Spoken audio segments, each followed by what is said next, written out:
Hello everyone, this is your host, your friend, your boy, Jet Black, the one and only, here with another exciting video. In this video I'm going to be playing some AI Dungeon 2. Hope you guys are excited. This is going to be a 2-hour special. Shout out to King of Craxels on Discord for paying $14 to make the special a reality. Let's hop right into the adventure. First thing I'm going to do is start the 2-hour timer, and then I am going to just jump right into the prompt. You are a bounty hunter who doesn't possess any superpowers. You are a skilled marksman equipped with a variety of different pistols and rifles. In your world, the righteous without sin can manifest anything into reality using a magical alphabet where every letter represents a different element of reality. You don't know the magical alphabet, and you definitely aren't without sin. You have recently been hired to hunt down and kill an Imagolem that has gone insane and is on a murderous rampage. Imagolems are imaginary creatures brought to life using the magical alphabet. Imagolems can possess a variety of abilities based on the letters of the magical alphabet used in their creation. Imagolems are similar to traditional clay or dirt golems, but are unique in that they don't actually possess a physical form and exist as invisible beings of psychic energy brought to life. You have never hunted an Imagolem before, and you don't even know how you would kill an Imagolem. You have a small book that was given to you by your employer that supposedly contains everything you need to know for your mission. And then the AI added, the book explains that an Imagolem can be stopped if you can somehow force it to read a specific passage in a book. Okay. I research what the passage... Yeah, I guess I'm going to research what the passage in the book says and how it defeats an Imagolem. Yeah, I want to know, what's the special passage that it has to read, and, why is it that reading it beats it? You decide to read the passage that is supposed to defeat an Imagolem. The book states the following. The Imagolem can be defeated by forcing it to look upon itself and see what it has become. What? So is that the passage? Let me edit this real quick. So I'm going to edit it to say, the passage reads as follows. And then I'm going to just hit enter and let it fill out what the passage says, what the passage is that the Imagolem has to read. Imperator Imagolem in legno, prudentes ut sint et fortia vos fortes, nam estotam sanctis bellum non est finitus, ego qui sum apud vos in aeternum. Okay, so it's a bunch of Latin sounding words. Okay, yeah, I wouldn't have known that anyways. So let's see. So what should I do now? Now that I know that's the case, they gotta read that passage. I wonder how I'm gonna force an imaginary creature to read a passage. Okay, I'm gonna check the book to figure out why Imagolems are killed when they read that passage. Is it like an incantation or something? It'd be nice to understand what that passage is actually doing. And I also don't understand how you would ever trick insane, murderous, imaginary being into reading something.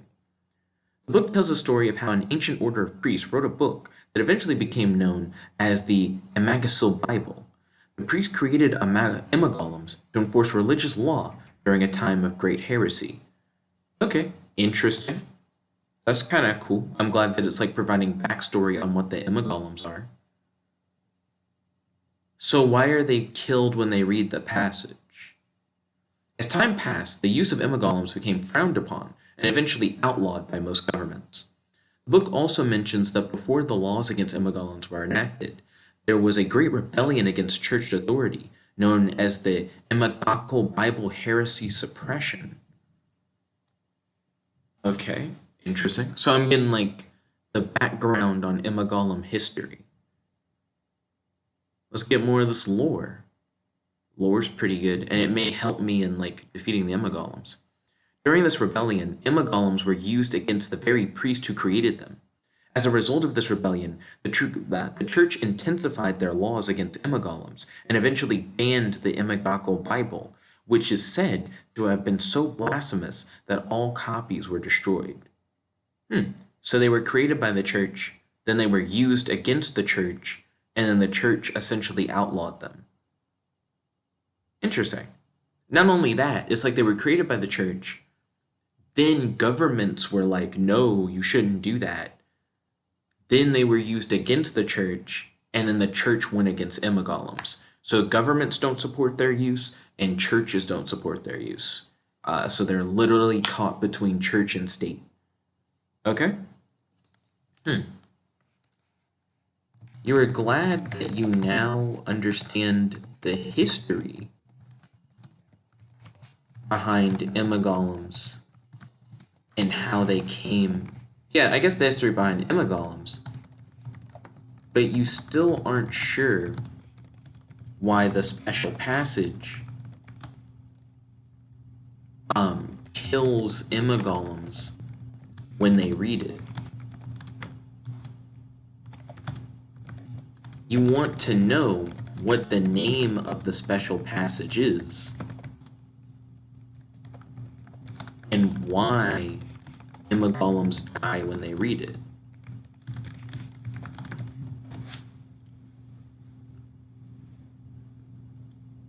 The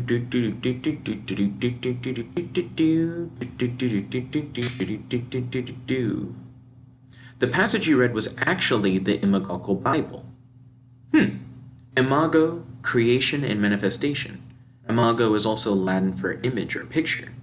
The passage that kills the Imagolems reads, "In the image of God created he him, male and female created he them." So that's what all that, like, this big long Latin thing translates to? Okay, so the passage is just this, like, short line from their Bible. So you believe that the passage from the Imagokal Bible, called Imago, kills the Imagolems because it is from the religious, or I guess from the heretical text of the Imagolems Church? Or I guess the heretical text of the church? You don't know. I mean, it's weird to say you don't know a lot about Imagolems. That's kind of obvious. But I guess I don't know how to hunt an Imagolem, right? Like, how would I, like, find one? I guess I'm gonna search the book for methods on how to track an Imagolem.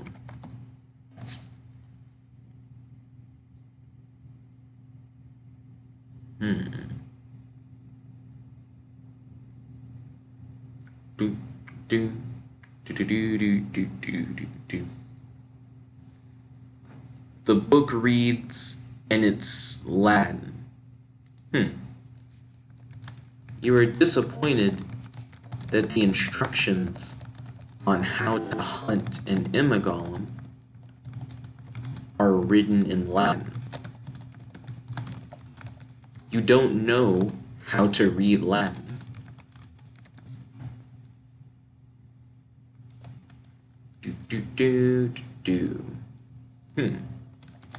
You decide to go to the bullets, well, I guess to the gun shop. Yeah, just go to the gun shop and ask the owner if he has any guns or rifles that would be useful for taking down an Imagolem. you currently aren't aware of weapons that can defeat an enemy that doesn't have a physical form.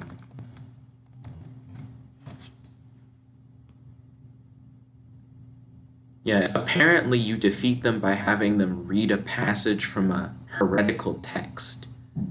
Maybe I could get the text from the passage written on the bullets? That'd be interesting.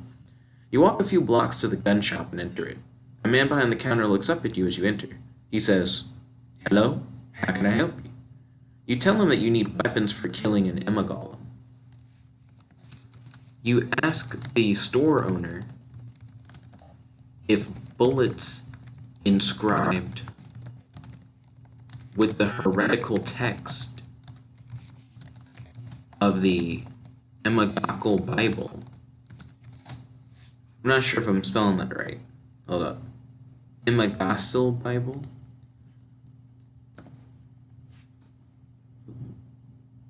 Too many A's? Yeah, too many A's. It's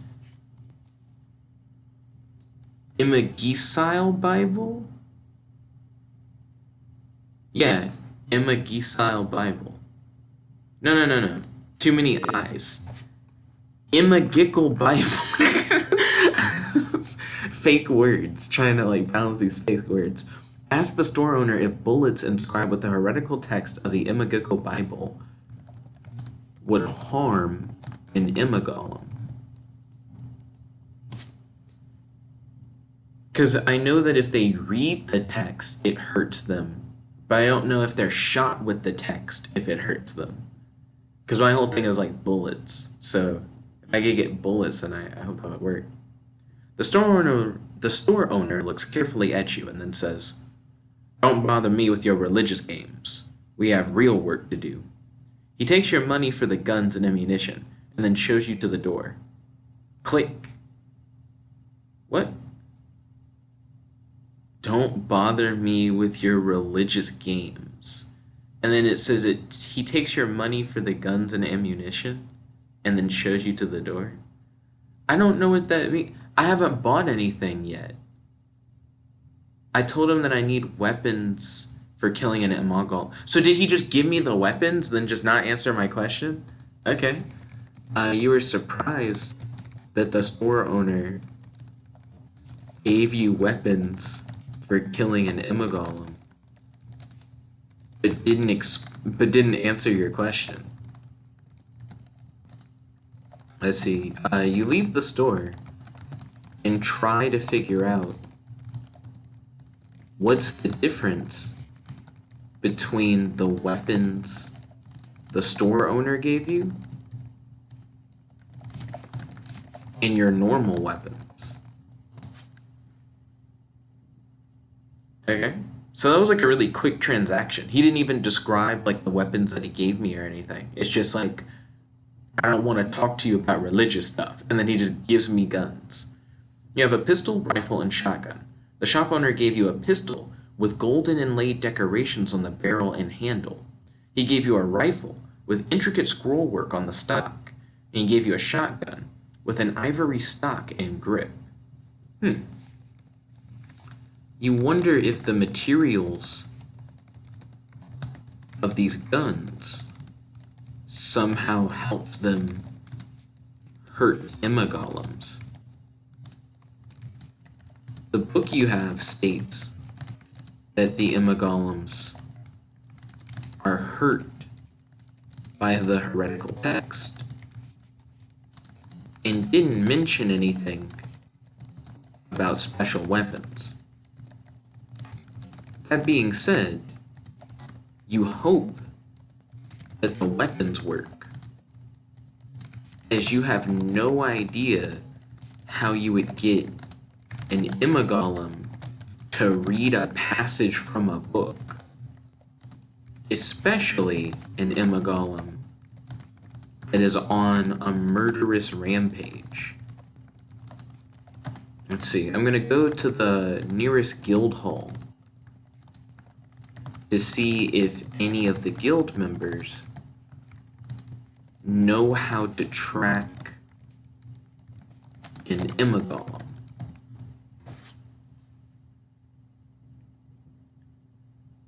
So I have a passage that supposedly kills them if they read it. I have a pistol, a rifle, and a shotgun that apparently all can hurt an Imagolem, I would hope. Now I just need to learn how to track them. You soon approach the guild hall and see a tall tower rising above the surrounding city buildings. The closer you are to the guild hall, the more you feel watched. You enter the guild hall and find a large bustling crowd inside. Excuse me. Okay, I'm going to look for an information desk. That way I can find someone to talk to who could maybe give me like more guidance in this situation. You see an information desk near the entrance of the guild. You go over to the information desk and ask, "Hello, I'm new in this city. I was wondering if you could tell me how I could find an Imagolem."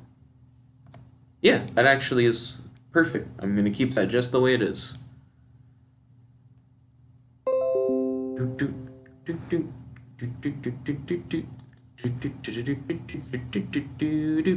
The man behind the desk looks up at you and says, let's see, what is he going to say?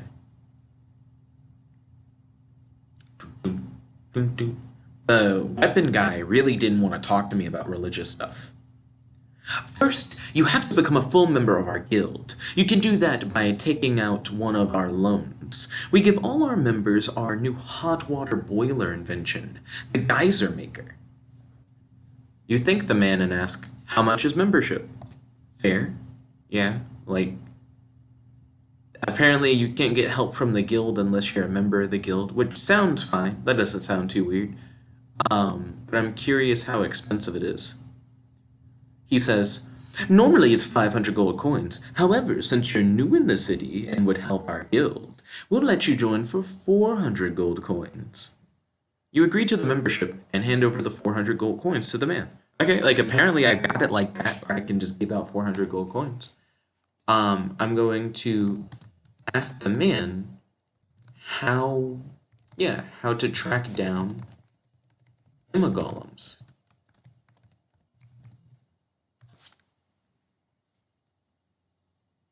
Yeah, what's up with the hot water boiler invention or whatever? The man says, Imagolems are very territorial. In order to track it, you have to find where its territory is." You then ask, "How do I find out what its territory is?" He points to a door and says, Imagolems. It's trying.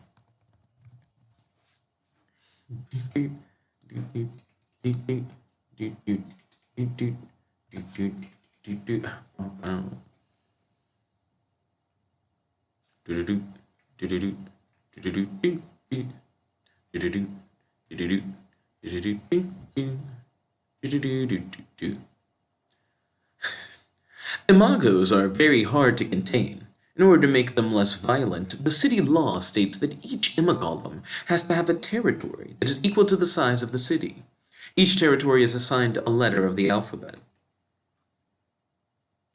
Okay, well, let's see. So if each Imagolem essentially exists within a city, and if I'm in the city of the Imagolem that's been on the murderous rampage, then I'm automatically in its territory. So I'm going to ask the man if this city has experienced a large number of recent murders. You let the man know that you are on a mission to hunt and kill the Imagolem that has been on a murderous rampage recently. Yeah, if I'm in the right city, then I'm in the territory of the Imagolem. So then from there, I just need to know, like, how do I find it within the city? The man nods his head and says, "It makes sense now. There's been a huge number of murders recently. I've heard that they are all done in the same style. The Imagolem must be behind them." Okay. So, I guess I'm gonna say that means that I must be in the Imagolem's territory right now.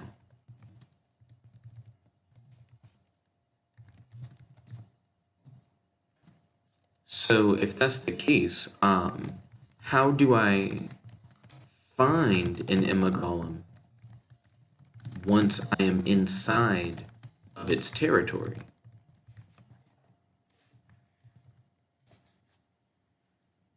Yeah. I also need to figure out if, like, the weapons I have actually can hurt an Imagolem or not. The man pulls out a roll of parchment and unfurls it on the desk. He says, "The Imagolem's territories are inside the darkest depths of the swamps." Inside the darkest depths of the swamps. He did say that each has a territory that is equal to the size of the city. But I guess that means that they're the same size of the city, but not necessarily within the city. So I had assumed that the Imagolem's territory must have been within the city limits. But apparently, its territory is the size of the city, but it's inside of the dark swamp. You imagine that the Imagolem's territory must overlap with the city, where the dark swamp and the city connect. You ask the man if the weapons the gun shop owner sold you would be able to hurt the Imagolem.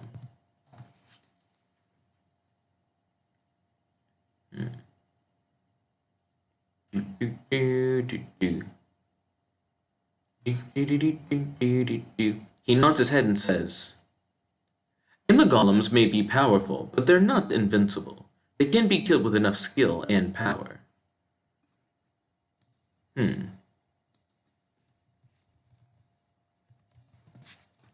Hold on a second. You thank the man for the information and say that you're going to find an interest in the swamp. I'm not going to walk away just yet. For one, I don't think there's anything special about my weapons. You frown as you realize that the weapons you were sold were just fancy normal weapons. You also realize that the passage in the book for killing the Imagolems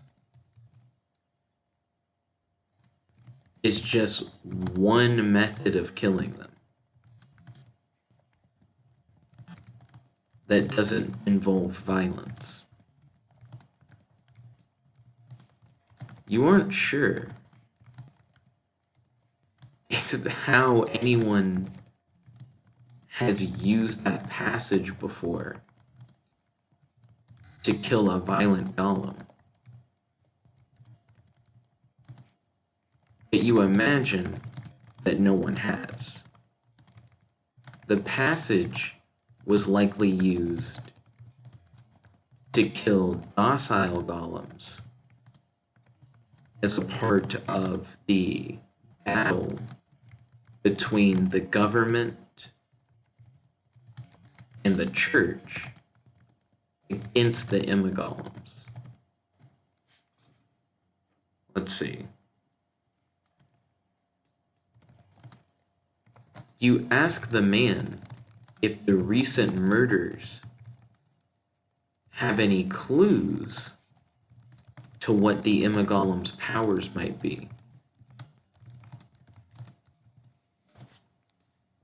Yeah, if the Imagolems have special abilities, it'd be nice to know what special abilities this Imagolem has. Also, even if I know what location it looks at, like what location it like mainly focuses on. How am I going to shoot it if I can't see it? He gives you an odd look and says, all of the victims were found dead without their eyes. That's the only commonality between all of the murders. Okay, they all had their eyes removed. Hmm.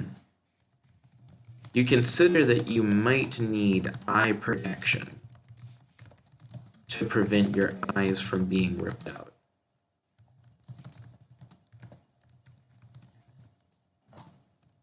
Let's see.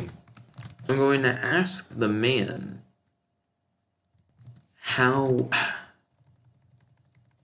if there is a way to see the Imagolem.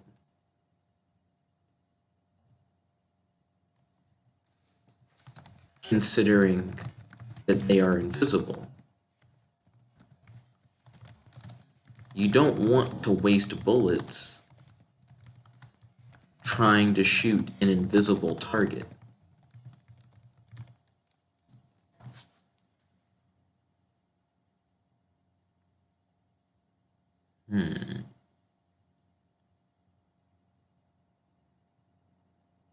Yeah, because this does seem like it's going to be a little bit easier if I can just shoot them. Like, if it's all just based on skill, I don't actually have to have magic bullets or have it read a passage or something.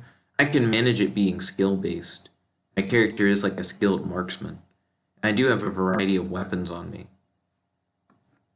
A, I didn't know what to say, so I'm just going to hit retry. Come on, you can do it. Give me that information. And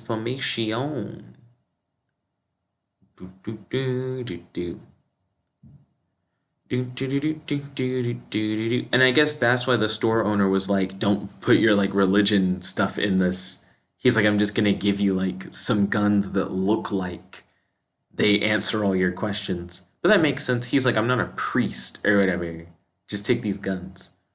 His eyebrows rise as he says, you have weapons that could hurt it? Wait, what? Hold on. He was the one who told me that my weapons could hurt it. I asked him before. Yeah, I asked the man if the weapons the gun shop owners sold me would be able to hurt the Imagolem. And he said, they may be powerful, but they're not invincible. They can be killed with enough skill and power. And now he's like asking me if the weapons could hurt it. So I'm gonna reply by saying, you said that they could a moment ago when I asked you. Let me show you the weapons again and get your opinion. Maybe a moment ago, you weren't. Maybe a moment ago, you weren't as focused on the situation, which would explain why you might have just said something and then forgotten about it.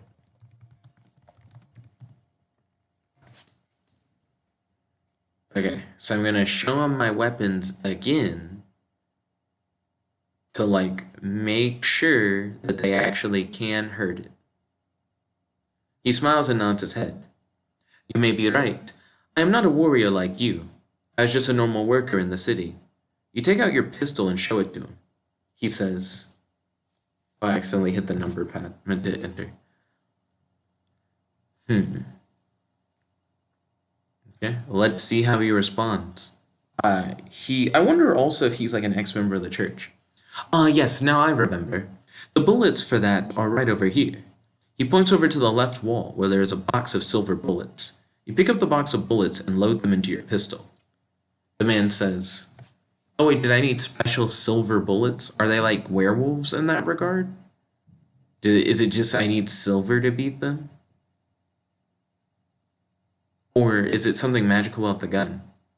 The man says, I would love to stay and assist you, but I have an important meeting to go to. I wish you luck on your quest. If you kill the Imagolem, It would be a great help to the city. You nod your head and begin to walk out of the room. So he wasn't able to essentially help me figure out how I would like hit an invisible enemy. So I'm going to head to the border that lies between the city and the dark swamp. I have no idea on how to see the Imagolem. You know that the Imagolem apparently rips out the eyes of its victims. So the Imagolem likely gets very close to his targets before it strikes. I guess it gets very close to its targets before it strikes.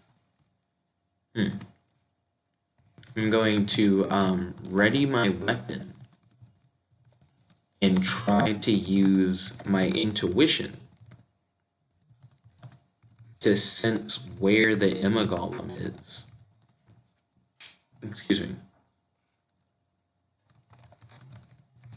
I don't have any special powers,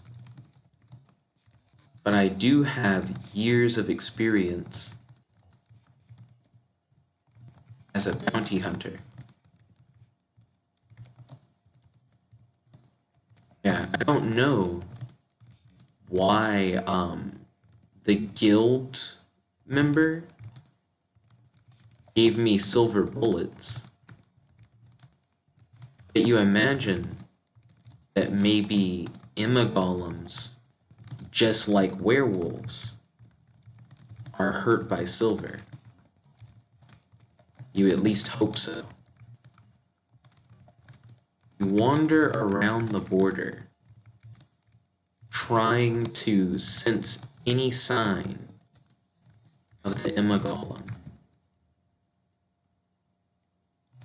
You want to shoot it as soon as you feel its presence.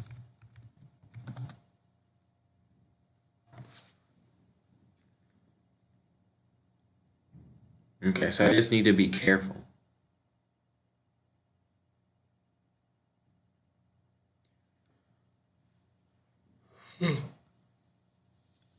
After 2 hours of searching, you continue to feel sick to your stomach. The dark swamp doesn't exactly agree with you, but you aren't going to leave until you kill the Imagolem, or it kills you. You walk further into the swamp and continue to sense around you for danger. So I've been here for 2 hours and I'm getting sick because the swamp is just like a gross environment to be in. Already, that's not particularly good. I'm going to call out for the Imagolem to face me. You know that this is dangerous, as the Imagolem will now know you're here. But you don't want to continue wandering around the swamp and getting increasingly sick. Before you start feeling too ill to continue, you want to shoot the Imagolem and be done with it.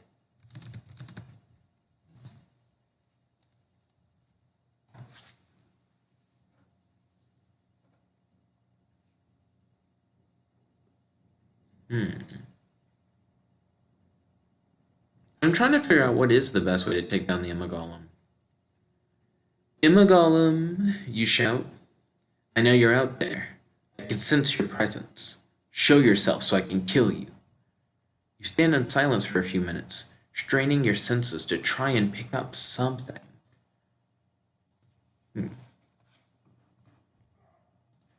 Let's see. You wish you had some goggles, or really any eye protection. You don't want the Imagolem to rip your eyes from your head. That being said,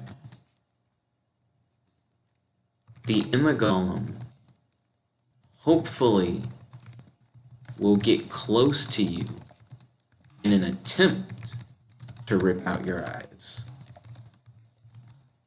which should help you determine where the Imagolem is and shoot it down.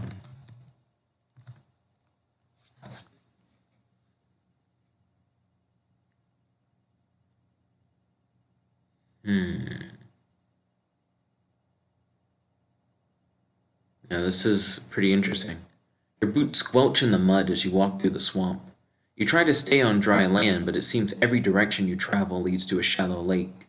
You take a deep breath and decide to travel around all the water sources until you find the Imagolem. Great. This seems like it's becoming more and more arduous. I wonder if there's something I could have done, like earlier on, that would have helped. Let's see, I'm going to decide to leave the swamp and visit the nearest psychic. You want to know if the psychic can detect the presence of the Imagolem. That way, you two can hunt down the Imagolem together.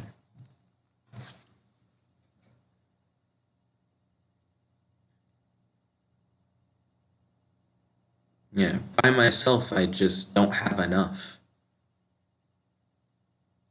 You arrive in the small town of Mortos. The town is fairly small, and you quickly come across an inn that you can stay at for the night. You head towards the inn, but a familiar sickly feeling overtakes you. This is the feeling of death. Oh, great, so I just became deathly ill while I was inside of the swamp. I also was trying to look for a psychic, not like a place to stay or whatever. I guess I'm going to ask the innkeeper if there is a doctor in the inn.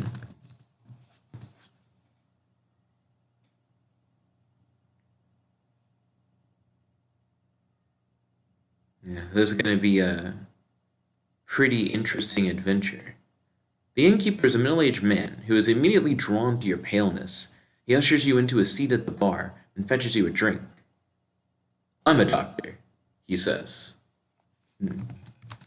You ask the doctor if the drink he's given you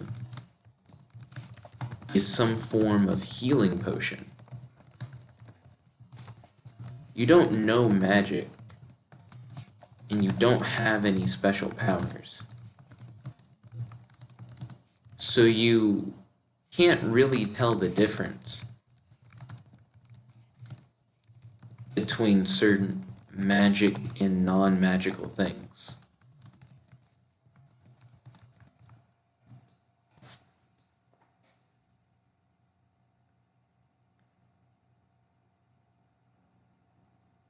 Yeah, I'm like a bounty hunter who's skilled at killing, so all this magic stuff is kind of new to me.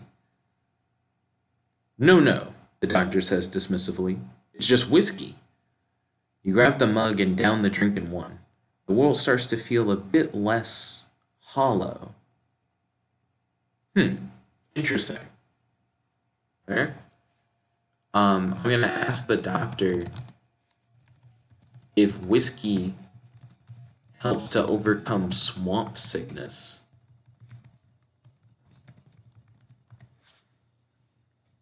Because that's the only thing I can describe for what I'm experiencing, I suppose. Excuse me. I don't see why not, the doctor says. It works on swamp flu, so... Swamp flu? You ask quizzically. Yeah, what is swamp flu? I wonder if the Imagolem can suffer from swamp flu. Probably not, if, he's in the swamp. Oh yes, the doctor says. Swamp flu is the generic name for the sickness caught in the swamps. It's not actually a flu. It's more like several flus, all mixed together to create a fever that can only be cured by rest and Potion C. Potion C? I'm going to ask the doctor if whiskey is Potion C.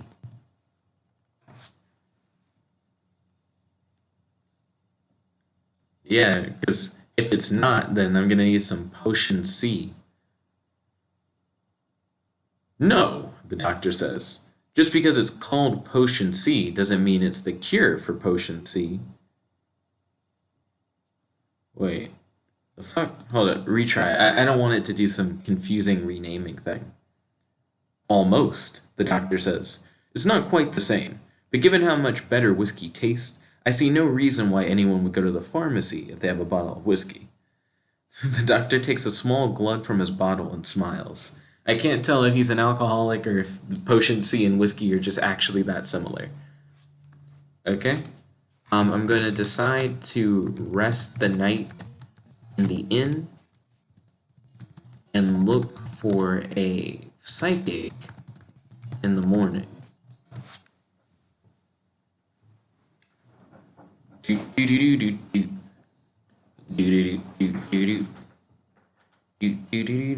also need to figure out how to not get swamp flu. I mean, I could always just drink some whiskey, I guess. You find a room in the corner of the inn, above which is a sign saying, "Stay here and keep evil out." You pay the innkeeper and quickly shuffle up the stairs, eager to be free from the whispers of mermaids and sirens that plague you in the night. Oh, what? That's interesting. So, I guess there are a whole bunch of, like, magical creatures and stuff that, like, exist inside of this inn. It seems kind of dangerous to have, like, sirens and stuff chilling in the inn. It seems like you'd end up getting people caught up in something they don't want to be in. Let's see. I'm going to go into my room and take some stuffing from my pillows to plug it into my ears. You don't want to be, I guess, enthralled by the songs of the sirens in the inn.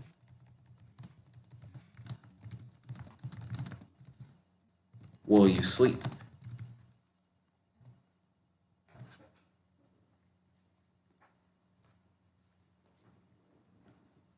The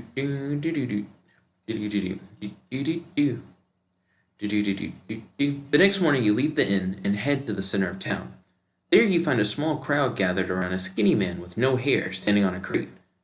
"It's horrible," the man shouts to the crowd, who back away from him slightly. You wonder if the man standing on the crate is talking about the Imagolem. You decide to take a moment to listen.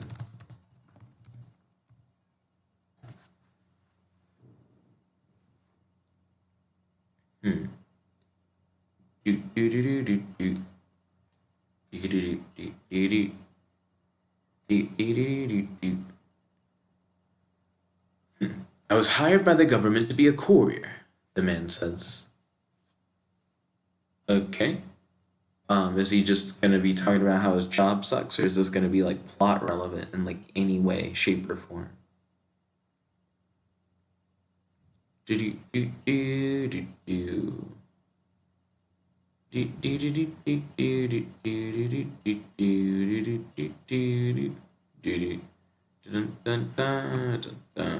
try that again.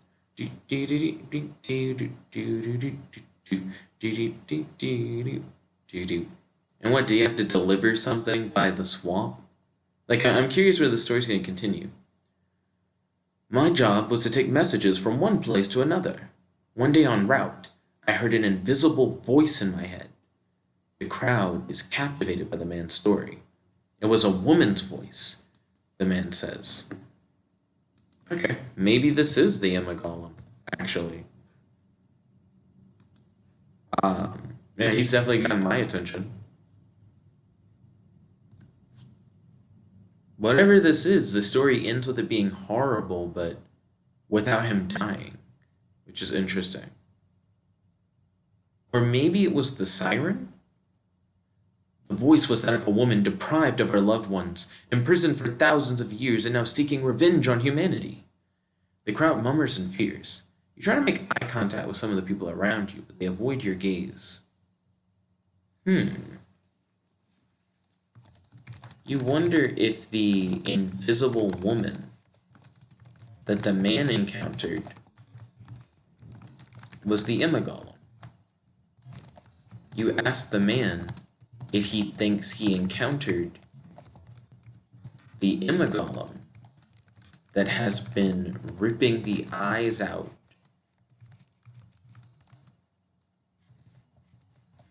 of people by the swamp.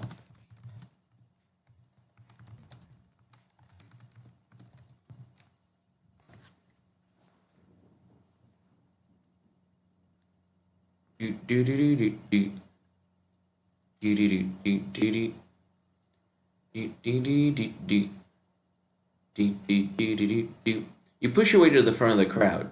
Hey, one of the townspeople shouts. Get away from here. You want the curse of the swamp to get you too? The scrawny man looks at you and cowers. Okay. I'm going to just hit enter. Maybe it'll continue and have me ask him the question that I wanted to ask him.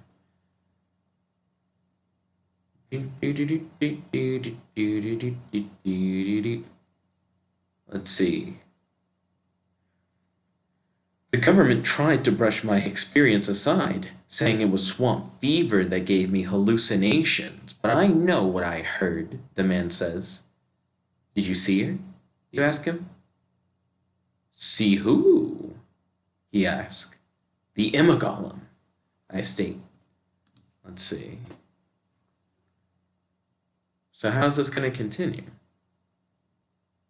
Oh, is this going to be how I find my psychic? Like he somehow is able to like see the Imagolems? He's a normal courier. The man says. No, I didn't see her. The crowd starts to get annoyed with you. What is it that you want? One of them shouts. Who are you? Ask another. Let's see. I guess I have to address the crowd now.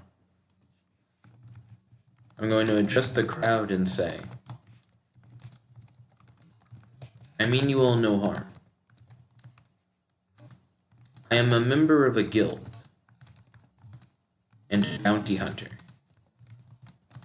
I am on a mission to kill the Imagolem. The Imagolem has been sighted, or I guess the Imagolem's victims? Well, Yeah, how do I phrase it, actually? I'm on a mission to kill the Imagolem that is currently using the Dark Swamp as its territory.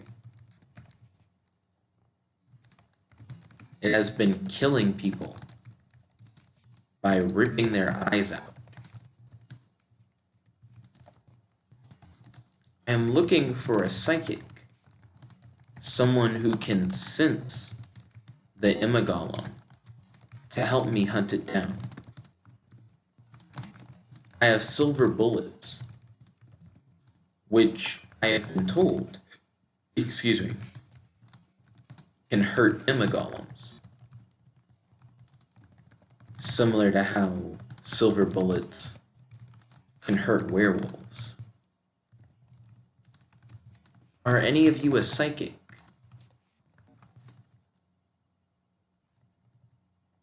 Or do any of you know a psychic?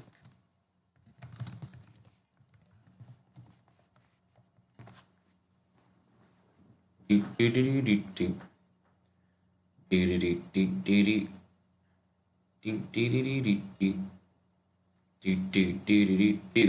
crowd doesn't answer. They just start to back away from you. They don't appear to be scared of you, but they all start going about their business and ignore you, as if you weren't there at all. You aren't sure why the town seems to be so against you. You imagine that small towns like this aren't used to strangers. You likely are just an oddity to them. You accept that and continue about your business. You look for a psychic or a fortune teller nearby that might be able to help you.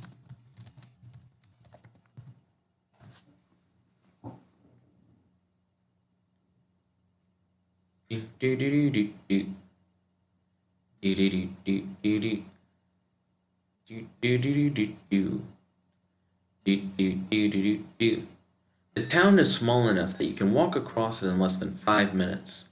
There are only a few shops and inns located along the sides of the road. You see a barber, a bakery, an inn, a blacksmith, and a general store. You realize that a town this small likely wouldn't have a psychic. You decide to head back into the swamp.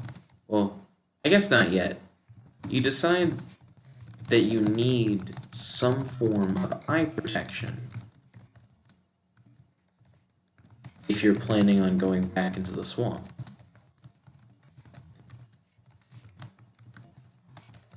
You also think that you should stock up on Potion C to help stop you from catching the swamp flu. You head to the general store to buy goggles and Potion C. Oh wait, I typed in the wrong buy. That's what I get for typing so fast. Or more or less typing based on what I'm saying and not what I'm thinking, I guess. You enter the store and see a large collection of newspapers on a small table to your right. The headline reads, "New Prime Minister elected." The shopkeeper sees you looking at the paper and speaks to you. "Hey, you wouldn't be Mr. Baker, would you?" he asks. You reply, "No, sir, I'm not. I am here looking for goggles and a bottle of Potion C." Let's see. Hopefully he has what I need. If not, there aren't a lot of options for me.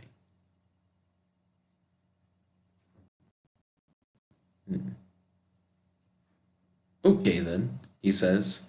"The goggles are just over there." He points over to a corner of the store. He points over to a corner of the store, and then it just randomly says the word "you" in the middle. And grabs a pair off the shelf. Okay. He hands them to you along with a small bottle that reads Potion C on it.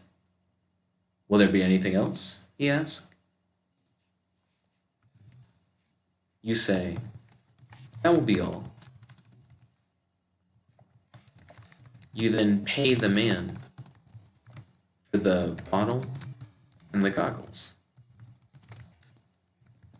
You quickly strap the goggles on and put the Potion C in your pouch. You ask the shopkeeper if he knows any psychics in town.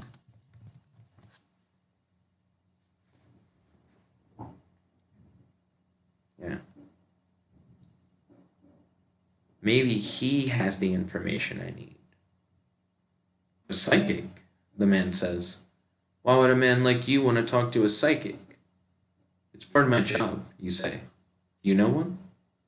The shopkeeper looks around and then whispers. So what is he gonna say?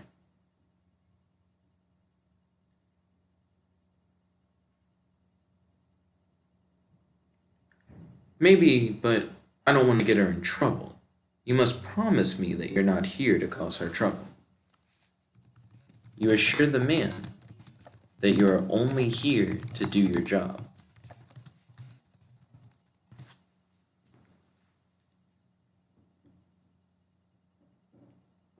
do do do do do do do do do do do do do do do do do do do. Well, he says, there is a woman who comes in here sometimes. She's blind and she's about your age. I think she reads people's minds for a living. Do you know where I could find her? I ask. He pauses and then says,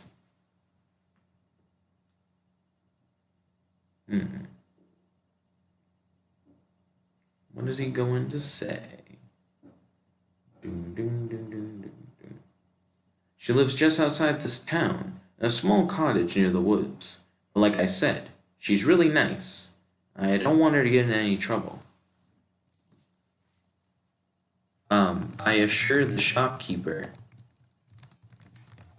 that I'll try my best to keep her safe. And then I'm going to thank the shopkeeper for his help and hospitality and head to the psychic's cottage.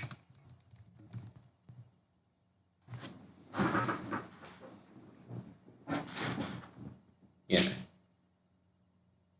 So far, so good. If I can get her help, then I should be almost fully squared away. You leave the shop and walk down the road until you see a dirt path leading into some trees. You follow this path until it forks. There are now paths leading off in two new directions, left and right, as well as continuing on forward. Okay, cool. So I can pick between the three paths. I guess I'm going to look for signs that would indicate the direction of the psychic's cottage.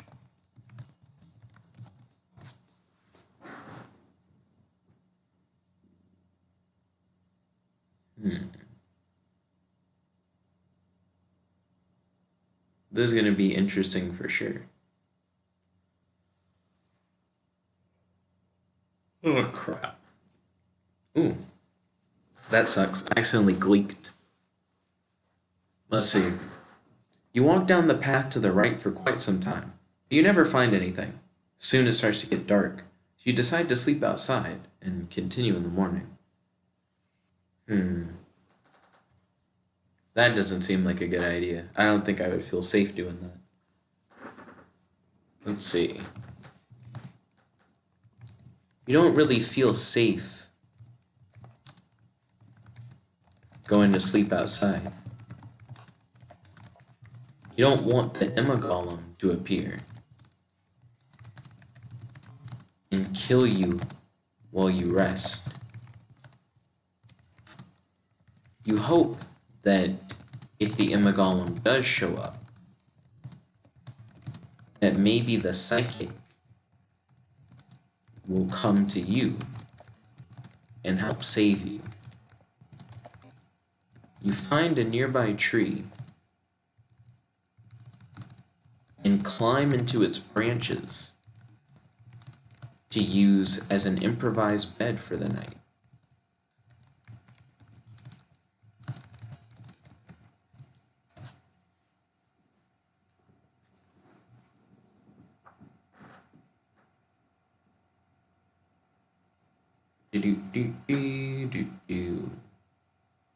You fall asleep and have a nightmare. You dream that the Imagolem is chasing you through the forest. It can move incredibly fast and is gaining on you. Just as it's about to step on you and end your life, you wake up.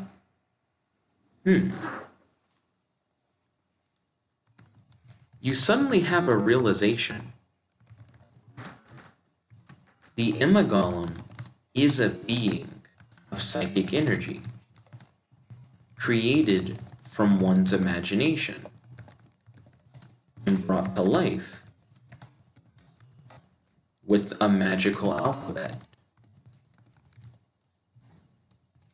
Maybe the easiest way to interact with the Imagolem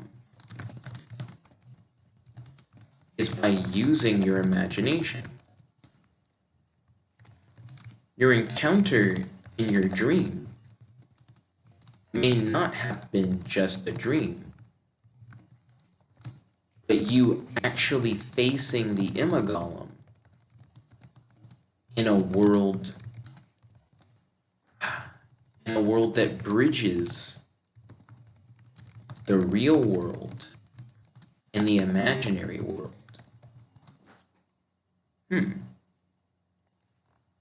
Okay. I actually kind of like this thought process that I'm having. Let me just hit enter and just see what happens.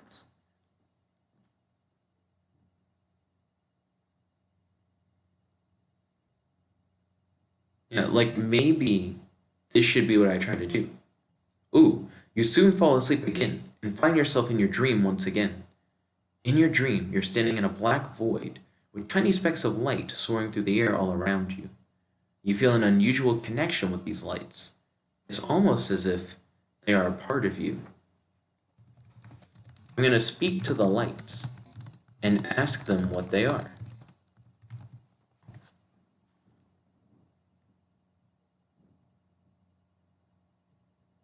Yeah, this seems like it's going in a very different direction from before. The lights respond, but you do not understand what they are saying. A light appears from somewhere in the distance and begins moving towards you. It gets brighter and brighter until it is all you can see.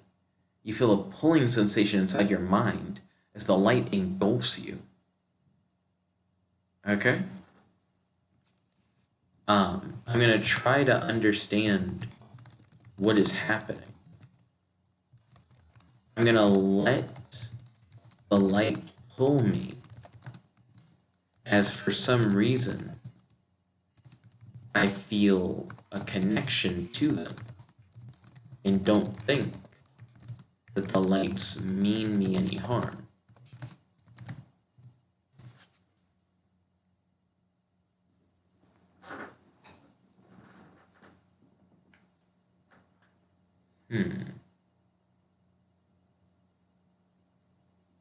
After a few minutes of traveling through the light, you arrive at a new place. You find yourself just floating in a blank void, with no distinct features other than the light itself. You're somehow certain that you were entered the imaginal realm. Oh wow! So the light in my dream just took me to the imaginary world, which is where the Imagolem lives. Okay. You wonder what you can do in the imaginal realm. You've never had magical abilities before, but anyone can imagine things. You wonder if your imagination manifests itself inside the imaginal realm. You try to imagine the perfect gun in your hand to see if it suddenly takes shape in your hand.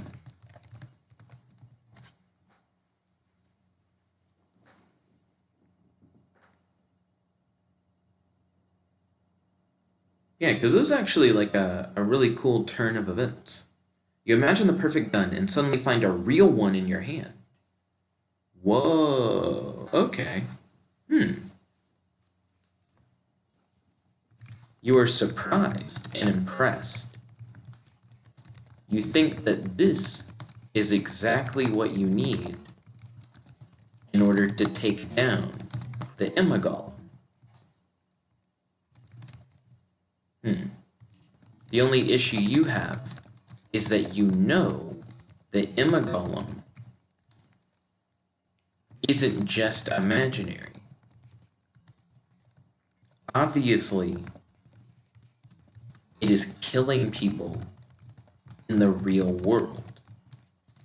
Your body is defenseless, sleeping in a tree, while you are in the imaginal realm. If you don't kill the Imagolem soon in the imaginal realm, then the Imagolem will likely kill you in the real world. You imagine a, let's see, I'm trying to figure out what I would call this. Like a scouter? It's similar to what they have in like Dragon Ball or whatever. I'm not sure if a scouter is like a real thing or not. You imagine a device, I guess a headset. You imagine a headset that acts as an Imagolem tracking device that you could use to track the Imagolem in the imaginal realm.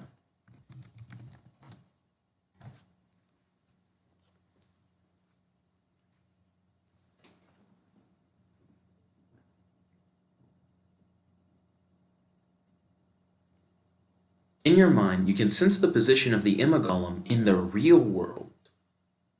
Oh. Oh, that's not what I thought was going to happen. So now I just know where it is in the real world. Okay. So I'm going to focus... I guess I'm going to try to identify the name of the location that the Imagolem is in the real world.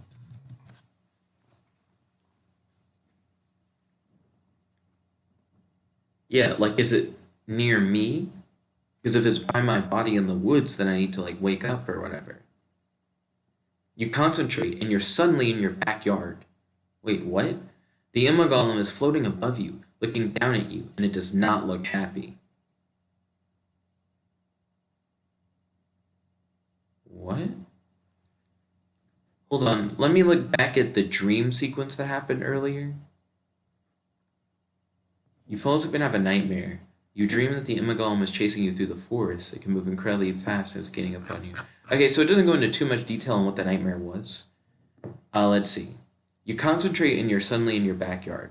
The Imagolem is floating above you, looking down at you, and it does not look happy. Those people you saw me kill in your dreams, were they your parents? You feel a pain in your heart. You can't tell if you are still in the imaginal realm or if you are... Yeah, like, I can't tell if I'm in the imaginal realm or back in the dream world or back in the real world. I'm going to check to see if I still have my perfect gun.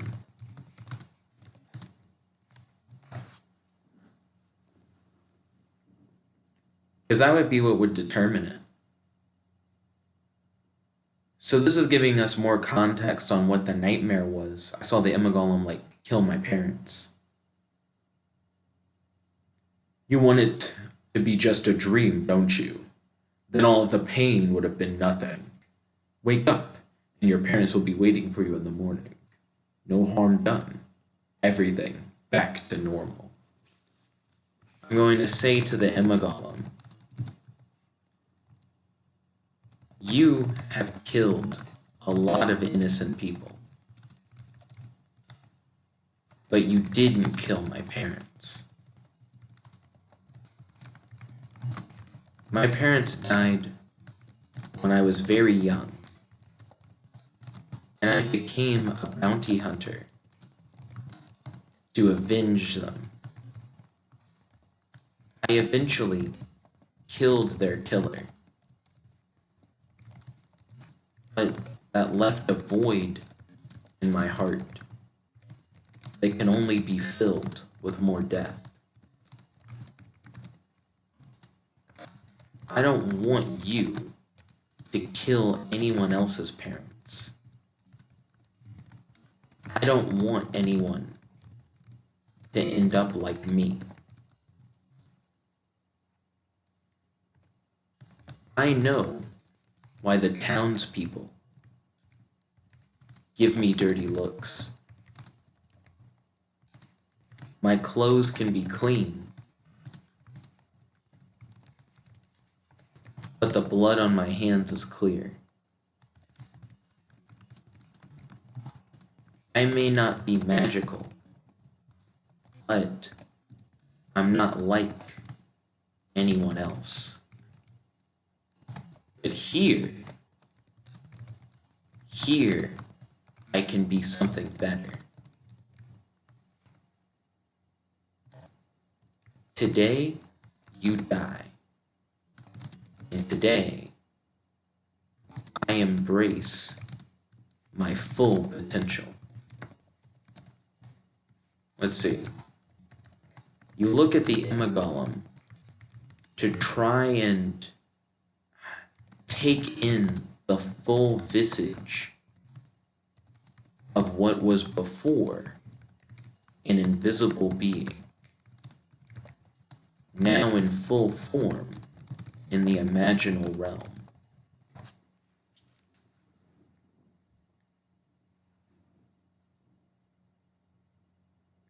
So I decided to create like an origin story for my character based on like the information that we were provided so far. I don't think it understands you, the Imagolem says in a mocking tone. Well, I'm not sure I understand myself, you reply, as you pull the trigger and end the Imagolem forever. Yo, what? That's kind of interesting. So the Imagolem, like, mocks me. I don't fully understand what it's saying with its mock. And then I just shoot it. I kind of want to retry on that.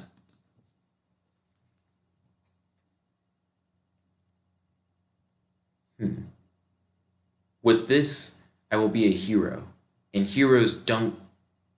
You don't know how to finish the sentence. Go back when they go out? You decide to wing it. To where they came from. The Imagolem drops his jaw in shock. Weird. That's like a very like awkward portrayal. I don't know. I don't want to straight kill him. I also don't want to say something weird. Rah! The Imagolem roars as he lunges at you. You don't bother trying to shoot it. Instead, you swing your sword with everything you can muster. The blade cuts through the air and meets the Imagolem's flesh. Your sword pierces its stomach. So, I don't really have a sword, but this is the imaginal realm where I could just like summon one. Still, retry. I don't know what it is about this particular scene, but for some reason I want to see what the AI like does with it, but I want to see something that like satisfies, I guess, what I'm looking for to a certain degree. Let's see. I'm glad you saved me, because that truly was the last thing my parents would have wanted. You hear the voice one last time before your senses are taken away. What? Wait, who says... So the golem says that? I'm glad you saved me, because that truly was the last thing my parents would have wanted. You hear the voice one last time before your senses are taken away. The townspeople look at you in awe. The townspeople... So what, am I like back in the town and like not in the imaginal realm? Or like what the... I don't understand what happened with that one either. Again, I'm just gonna hit retry. Let's see. So I don't know who says this line, but the line is, if this is a dream and I wake up, then you die. If this is reality and you kill me, then you live. If this is all a mixture of both, then we both live, but only for today. That's an interesting line. I'm not sure if it necessarily makes sense. And I think that was meant to be said by my character. Gonna hit retry again on that one. I don't know, because it originally let me just like insta-kill him, and I don't necessarily want to do that. You lock eyes with the Imagolem, and you feel your mind being taken over. You open your eyes and see the Imagolem dissolving into nothingness. You look up to see that the Imagolems have transformed back into tails. The fuck does that mean? The Imagolems. Retry. Also, you lock eyes, but then you open your eyes. That didn't make any sense. Retry. Are you ready to die? You shoot the Imagolem, who dodges out of the way. You shoot lightning at the Imagolem, but it disappears and you hit a tree instead. I don't think so, kid. Okay, so I kind of like that. I'm going to just go with this. You let the feeling of lightning crackling between your fingertips fill you with a before unknown ecstasy.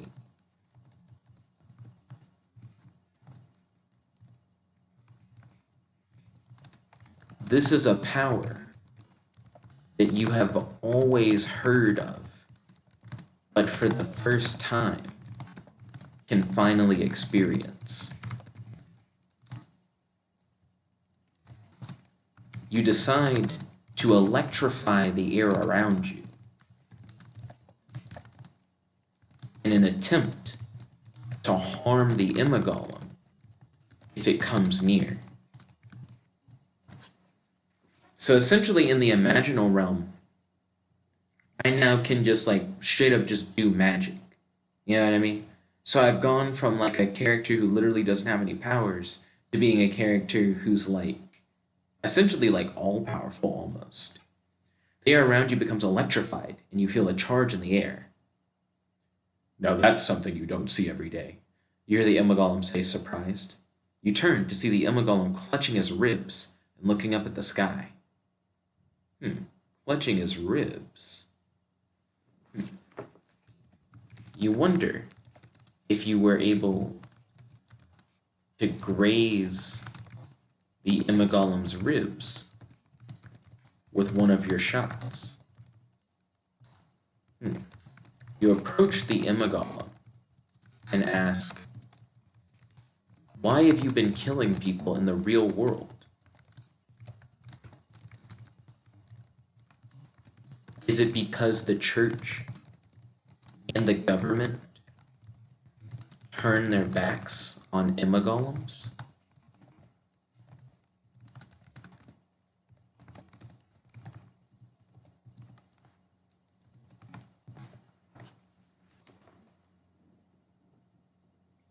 Yeah, because that is like an interesting like story. The idea that they were like made by the church for the church, then the government was like, nah. Then there was a big battle, then the church was like, nah. You see the Imagolem chuckle, and even in this form, you can still feel his hatred. That's interesting. So it's interesting to like ask a question, and then all you get in response is a laugh, but then you feel the like emotional weight of the answer. Let's see. You feel the Imagolem's everlasting hatred for the government and for the church. You honestly can understand how the Imagolem feels. The Imagolem didn't ask to exist and was created to serve a church that hates him and now exist in a world with a government that wants him dead. Death. Yeah, that's actually interesting. The death of your family is what provoked you to become a hunter and to kill for a living. The death of the Imagolem's kind provoked him to kill for survival in a world that doesn't want him anymore. You say to the Imagolem, we're not so different, you and I.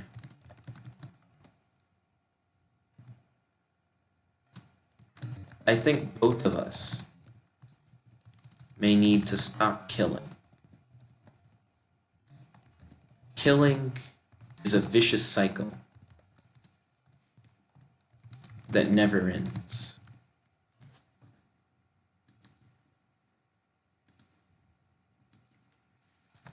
It isn't justice.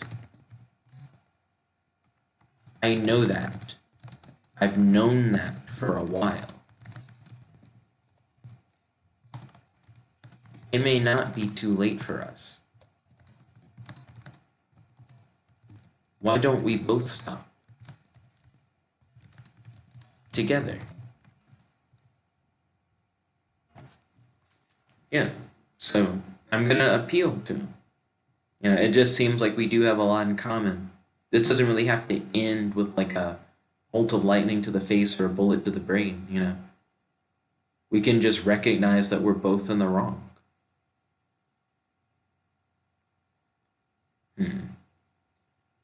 You're too late, kid. But for you, I'll make an exception. One last kill. One last gift. One last batch of hope for humanity. The Imagolem pulls out a black cube and hands it to you. He says,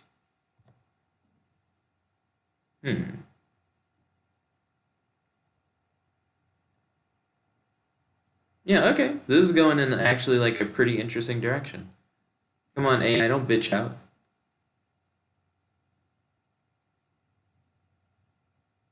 Do, do, do, do, do. Whoa. Before you fight the Draven, hold this up and shout, "The enemy of my enemy is my friend." Oh. That's where this is gonna go? Okay.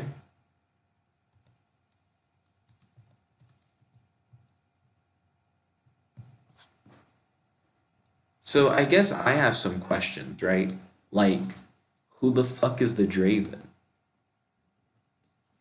So I'm going to ask the Imagolem who the Draven is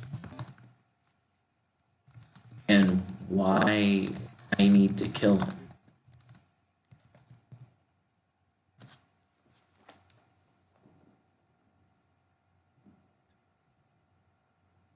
Yeah, so is the Imagolem putting me on a mission now?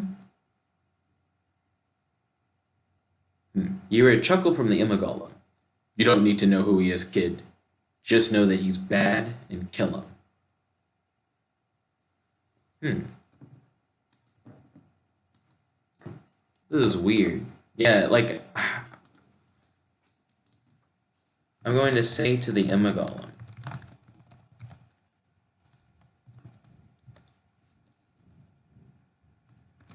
I told you that I don't want either of us to kill anymore. I'm telling you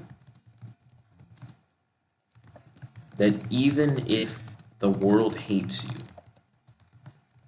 even if you feel a hole in your heart that can't be filled, that murder isn't the answer. I've been on this road, and I can tell you it doesn't lead anywhere. If you want me to continue on this path to kill Draven, you better have a damn good reason. So tell me, who is Draven?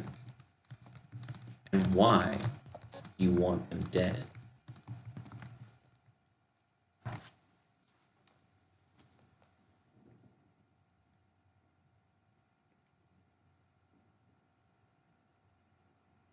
Yeah, because I'm in like an interesting situation now.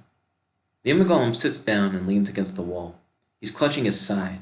He looks very tired. You've never seen an Imagolem act like this before. He says, "Why does anyone want another killed? He killed my brother." You wonder if Draven is a priest? A member of the government? Or something else? You ask, who is Draven?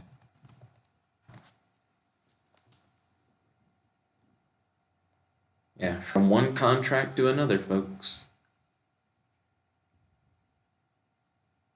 The Imagolem doesn't respond. He just looks down and closes his eyes. He's not asleep, though. You can tell by his slow, even breathing. Oh, wow.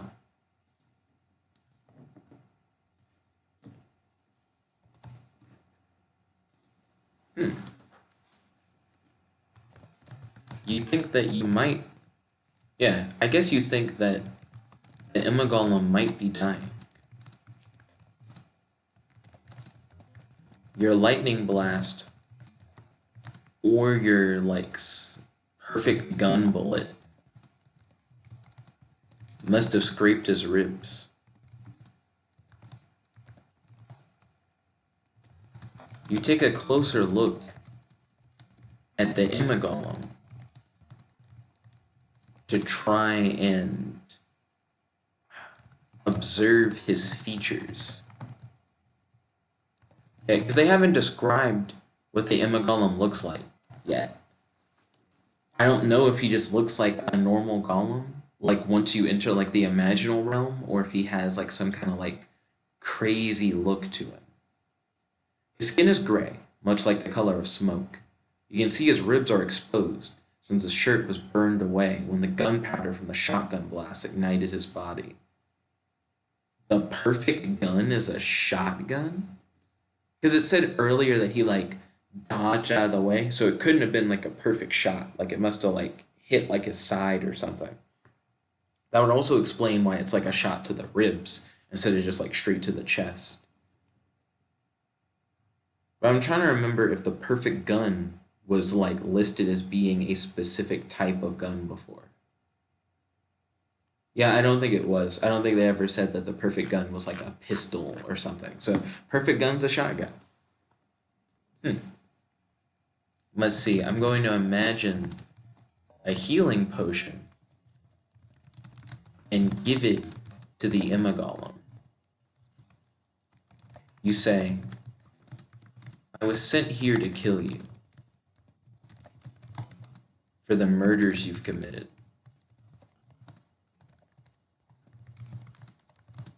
But I've got questions that only you can answer.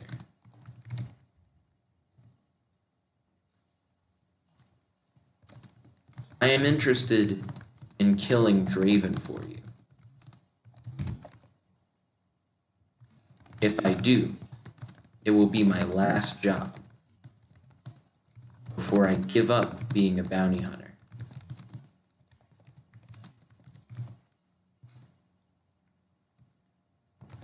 But I need to know everything you know about Draven.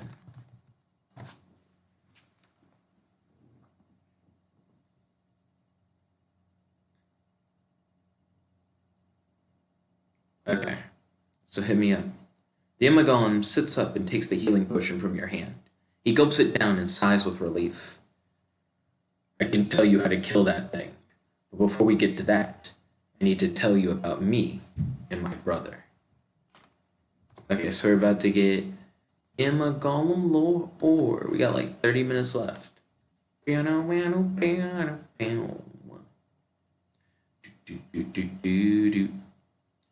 places his hand on your shoulder and says, my name isn't actually Imagolem. It's Miles. Okay. Cool. Makes sense that your name isn't your race. I'm not human. I mean, I am human, but my name isn't human. Chapter 3. The Story of Imagolem. Miles begins to speak as his hand remains on your shoulder. Let's see. Instead of saying Chapter 3, I will give it like a little heading, I guess. That sounds fine. But nothing else is like a chapter, so...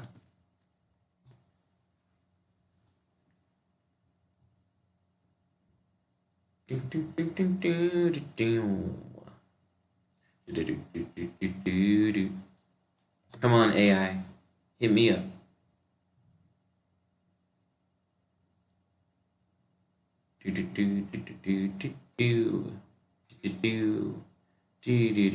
Pushing you slightly into the air and back down again to give more emphasis to his story. Pushing you slightly into the air and back down again to give more. What does that even mean? That's actually so weird. I'm trying to imagine that. It's like he's rocking me or something. I don't want that. Retry. So odd. So very odd. His grip tightening as he goes on. Oh goodness. Tense. He says,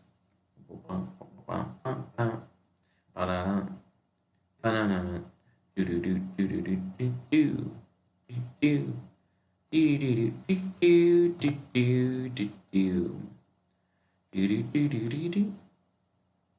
Hmm.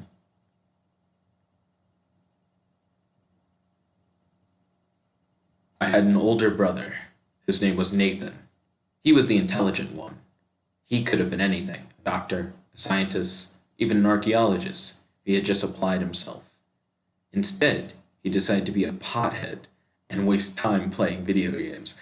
I'm sorry.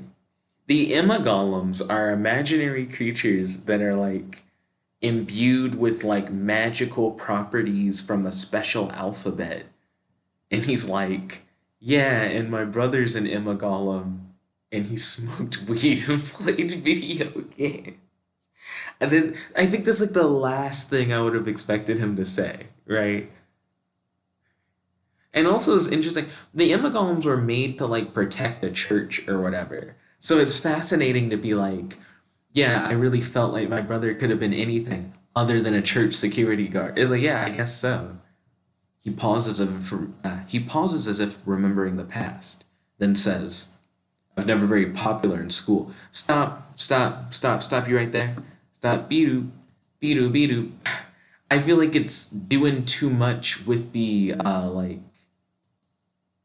lore, I guess, of the world or whatever. Because the Imagolems, they don't seem like they have a society. They don't seem like they have like a family structure in that way, kind of thing. So I'm gonna retry and keep it going. He says, "I was once a young hopeful in the military. I believed in the government. I believed in the cause. I believed that we were going to spread our way of life to those poor, unfortunate souls who didn't have the fortune of being born in the glorious nation of Candonia." Okay, so right off the bat, that's actually really interesting.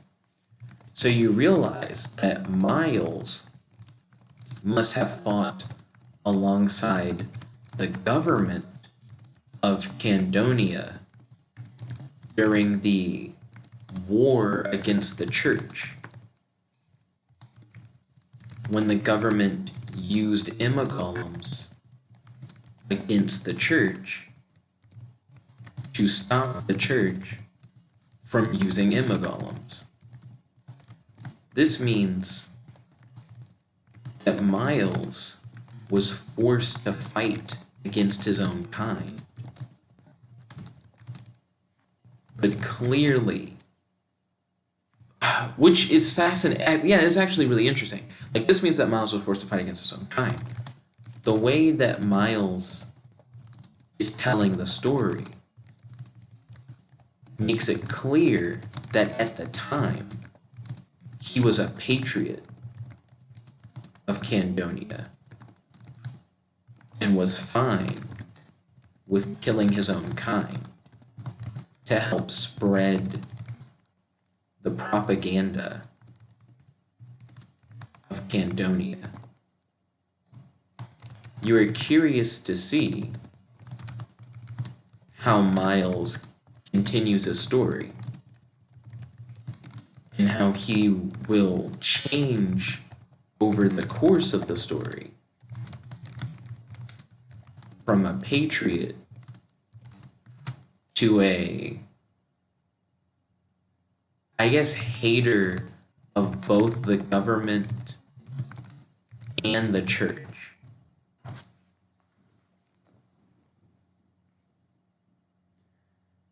Do do do do do do do do do do do do do do do do do do do. But then we were sent to invade the kingdom of Orin.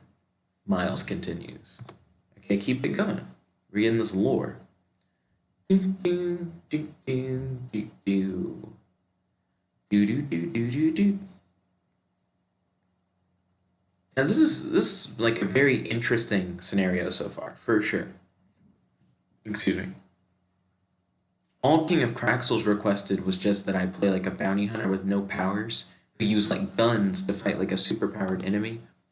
I came up with the idea of Imagolems while reading a text that is essentially like the creation myth that's used in like Jewish mysticism, that talks about like a magical alphabet used to like create the universe, essentially.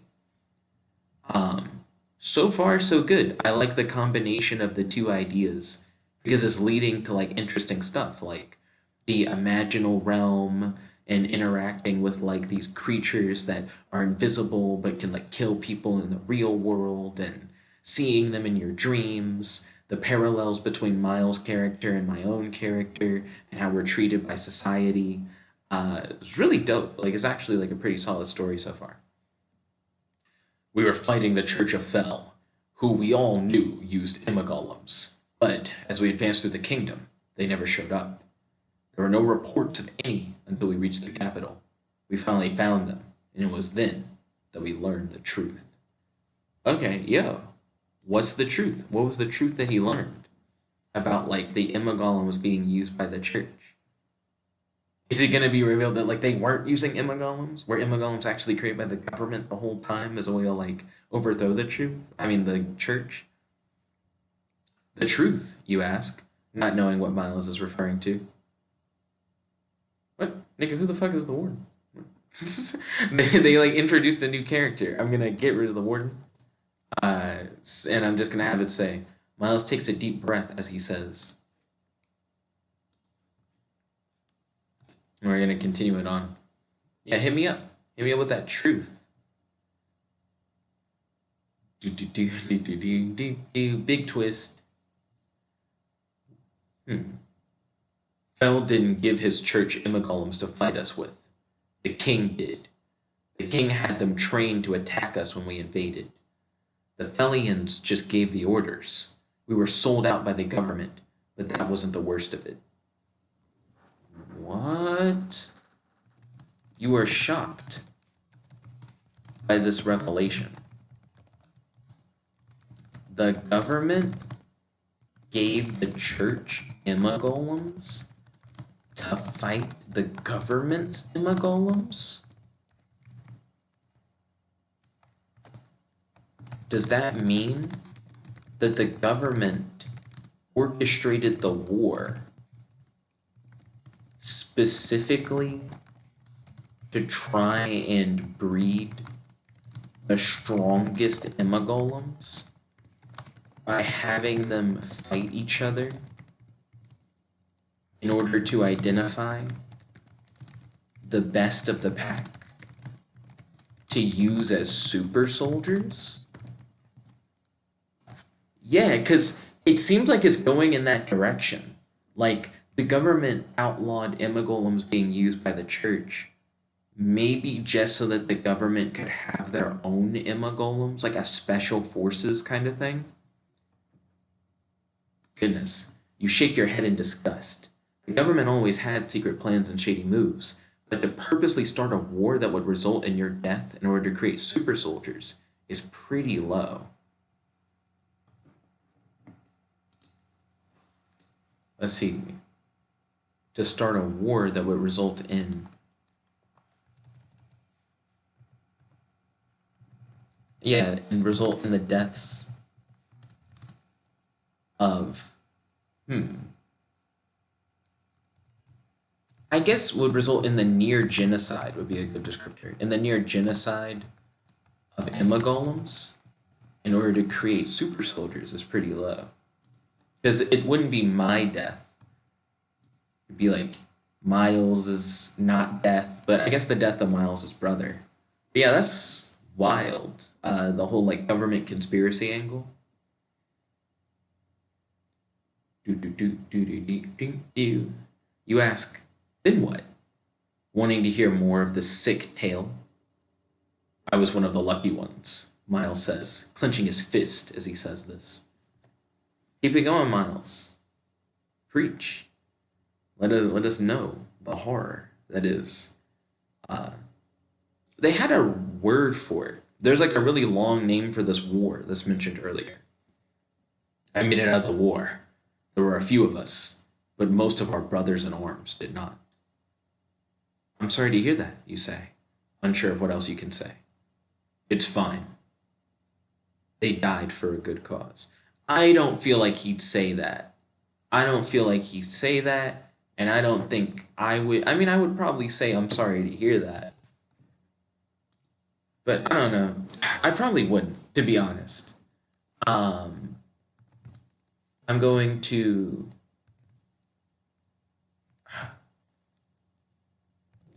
give Miles an understanding look.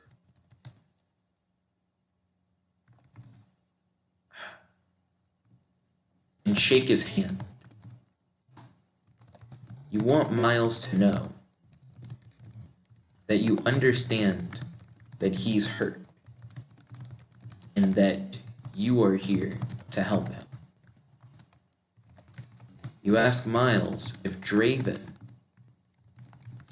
is the name of the king that started the war.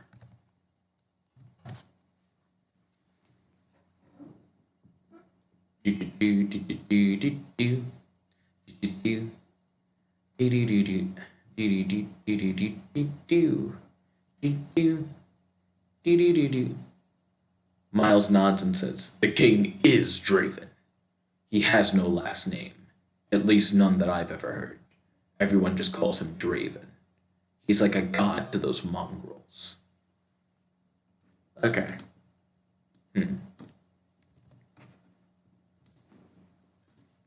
I'm going to say to Miles,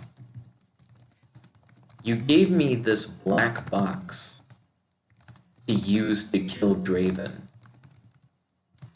but we're in the imaginal realm. Wouldn't this box only exist in the imaginal realm? Or when I wake up, will I have this box in my hands? Excuse me.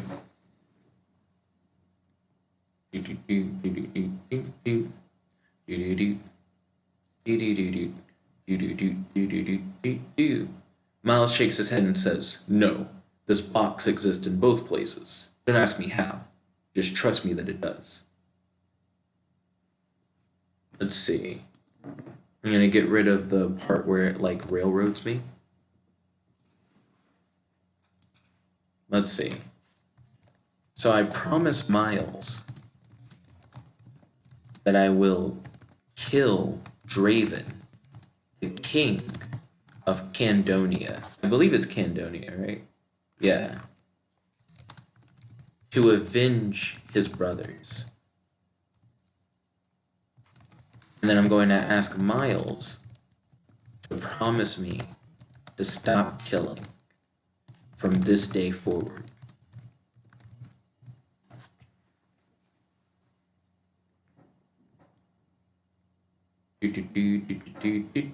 We never learned if the guy standing on the box actually like heard Miles talking or heard someone else talking to him. He just said he heard an invisible voice.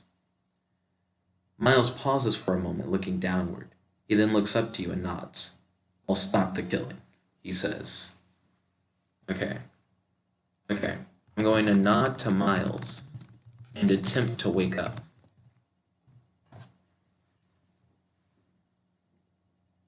So that whole section was just like inside of the imaginal realm. So we did all that within like the imaginary world. You wake up at the base of a cliff. What? You're wearing your patchwork clothing and you have your black box. You look around and see grazing imaginal beasts that resemble... Wait, what? That resemble hairless bulls. They raise their heads from their feeding and stare at you for a moment before returning to their food. You are absolutely shocked. Yeah, when you originally went to sleep, you were, I guess you were in the branches of a tree. Now, you are not only at the base of a cliff, but suddenly you can see imaginary beings in the real world. You wonder if your trip to the imaginal realm somehow granted you the ability to see imaginary creatures. You tried to pinch yourself to see if you are still dreaming.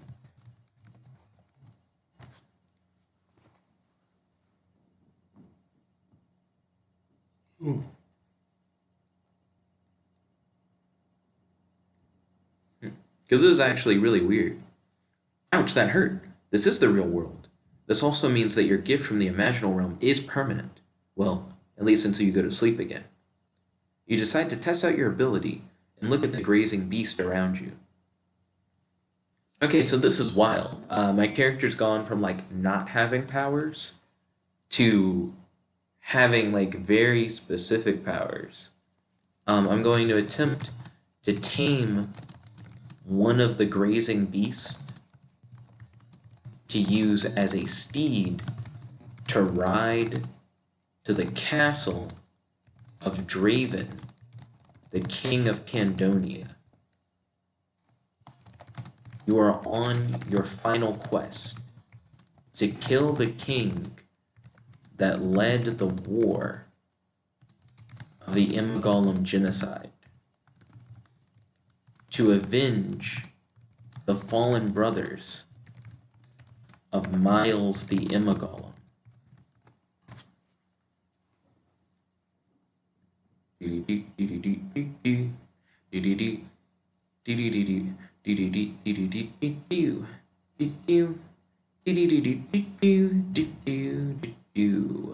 You approach one of the beasts, and it turns its head towards you. It lets out a loud, annoyed grunt that alerts the other beasts in the area to your presence. You hold up your hands in a peaceful manner and make shushing noises. Okay. Let's see. You imagine a carrot in your hand and a saddle on the creature's back. You hope that the beast is able to eat the imagined carrot and that you can ride the imagined saddle. Well, and then I can ride on the imagined saddle.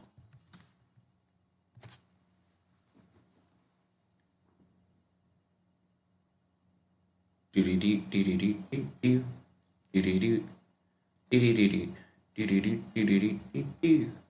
close your eyes and concentrate on the carrot. You then feel one of the beast's noses against your back. It feels like a normal nose. You slowly open your eyes and see that your beast has in fact turned into a giant purple horse. Oh. Okay. Interesting.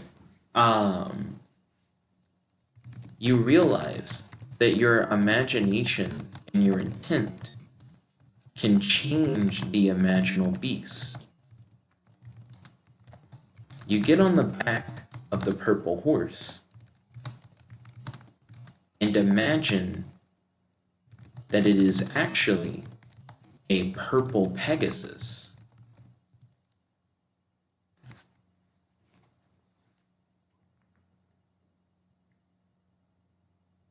Yeah, this is actually really interesting. Like the direction that this is going in.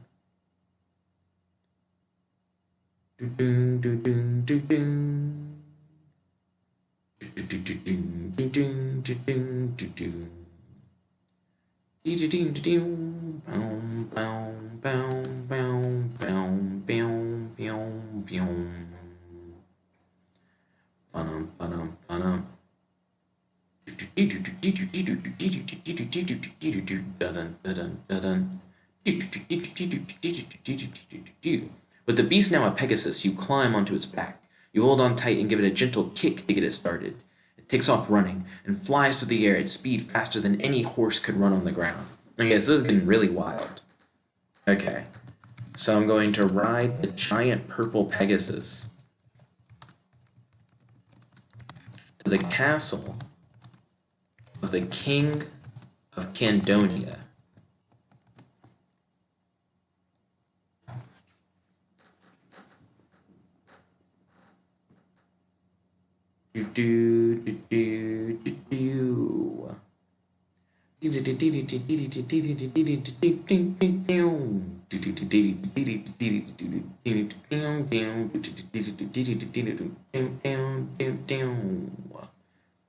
Ba-da-dum, bum, bum, bum, bum, bum.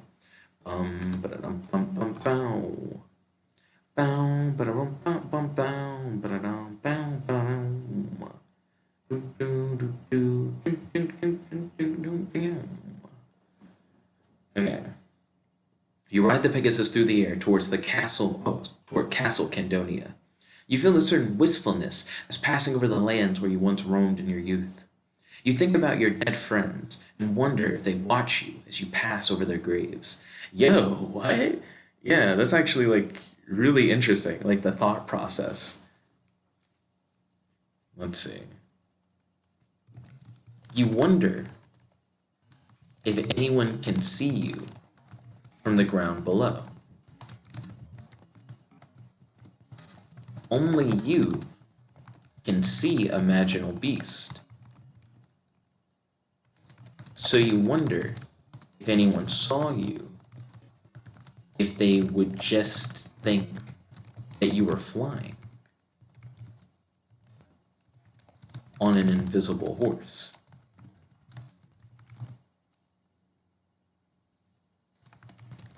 As you approach the castle, you command the giant purple Pegasus to crash through the wall of the castle and drop you off in the king's throne room. Okay. We got 8 minutes left. We can kill this guy. You ride the purple Pegasus and direct it to fly with all its strength. You pass over the castle and see the looks of awe followed by fear on the faces of the Candonian soldiers. Yeah, okay. Get wrecked. Get wrecked. We're about to go in hard and fast. Dynamic entry.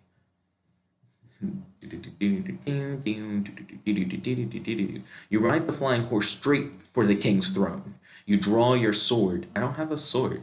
This is like a thing that it keeps doing in this particular thing. They're like, you have a sword. Let's see. You can hear the gasp of astonishment that herald your arrival. You approach the castle and see the figurehead of a dragon on the front of it. Okay, when it said the figurehead of a dragon, I thought that nigga had a dragon. I was like, oh fuck, I'm gonna have to fight a dragon while flying on a giant purple Pegasus. To be honest though, that'd be pretty clean. Like I was saying that out loud. That's awesome. You can't help but laugh a bit at the sight of the dragon's open mouth. You focus right into the open maw and hear the sounds of splintered wood and crunching metal as your Pegasus slams through the wall and into the throne room. Ah, shit. You're telling me that the front of the castle has a giant fucking dragon head and we flew into the mouth of the dragon head and then crashed through into the throne room? That's raw as a bitch. Let's go. Okay.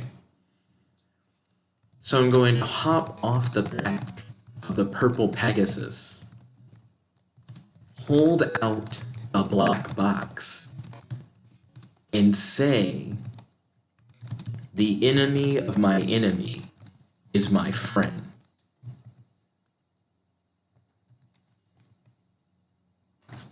Yo, let's hit it up. Let's hit it up. We gotta kill him fast. We got minutes left.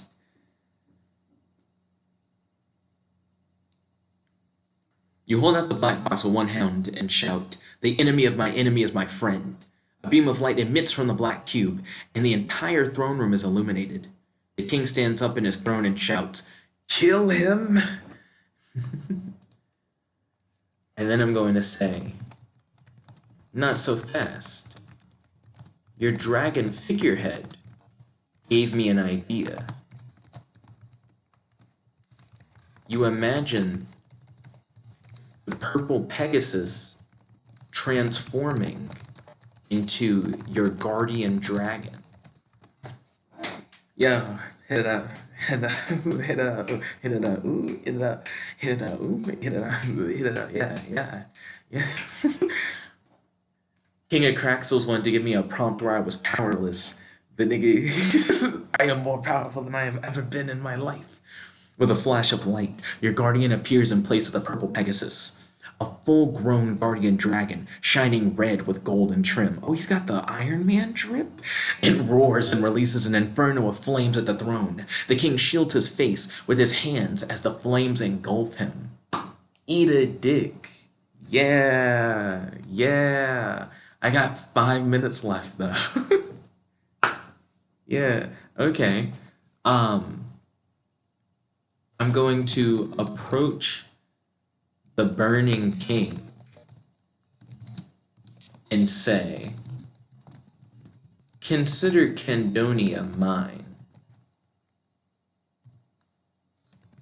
In your absence, I will reveal the horrors you have committed.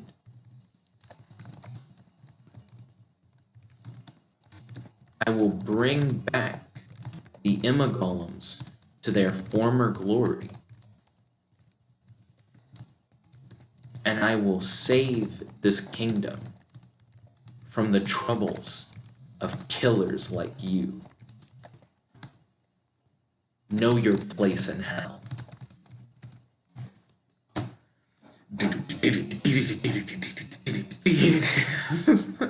Yo. Roast his ass, boy. Roast his ass. You turn from the king as he burns to death, the red inferno dying in the throne room. Your Imago project has been a success. My Imago project. The way it says that is really interesting. Because the Imago project was probably the name that, like, the king gave to, like, the whole Imagolem thing. Okay. So I'm going to hop on the back of my guardian dragon and proclaim myself the new king of Candonia. You yell, "The king is dead. Long live the king."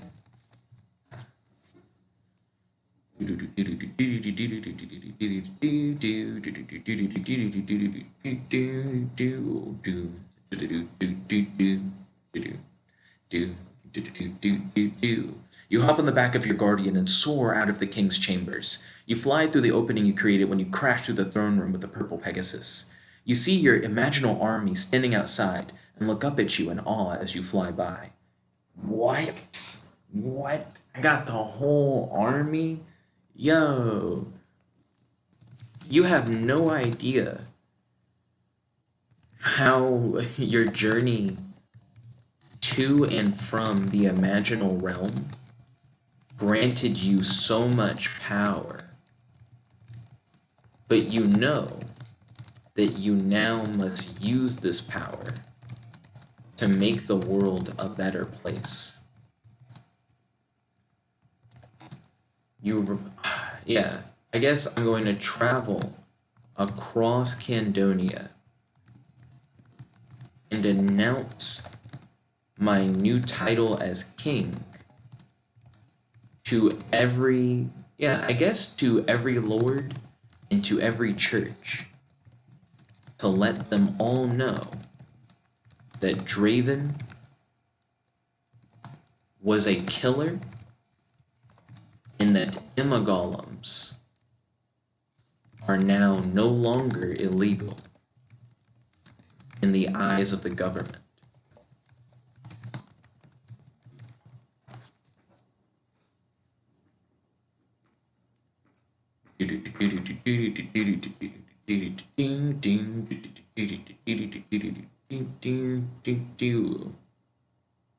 Let's see. Laws are meant to keep people safe, not take away basic human rights, you told the religious leaders. I'm going to say, Imagolems are people too. They have feelings, and they consider each other family. We cannot use them as tools. We should accept them as equals in our society.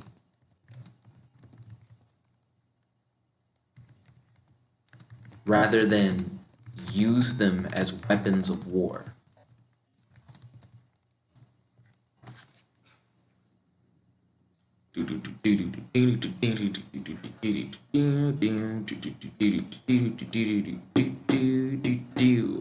So that's it. That was the full 2 hours. You spent the remainder of your life trying to bring the world together, rather than make it fall apart. You continued your fight against the dark forces of the world, and inspired Imagolems all over to rise up and fight for their basic human rights. Yo, let's fucking go. Full story.